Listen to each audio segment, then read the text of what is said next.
Well, now at 9, Haitian Temporary Protection Status, or TPS, it was extended for 2 weeks.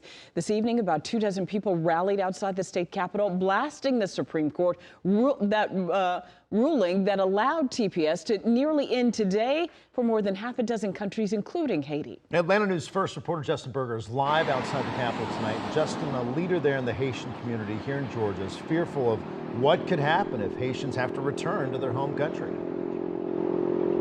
That's right, Blair, and we're talking about 300,000, more than 300,000 Haitians in America and some tens of thousands here in Georgia alone. That man, the president of the Georgia Haitian Leadership Coalition, says the conditions in Haiti right now are just too dangerous for people to go back.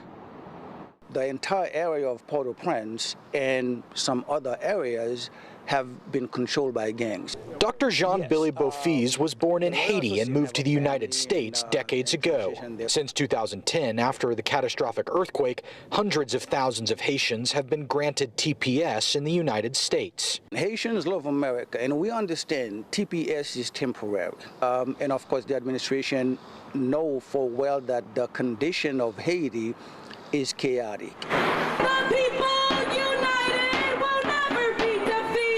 Outside the Georgia State Capitol, demonstrators angry at the Supreme Court decision which would allow the Department of Homeland Security to make TPS decisions without court review. On Friday, Haitian TPS was extended, meaning hundreds of thousands of people can continue legally living and working here for another 2 weeks. If Haitians must return to Haiti, in my view, a lot of them will be killed. A lot of them will be raped. A lot of them will have a lot of different other issues because these areas, for the most part, are gang control.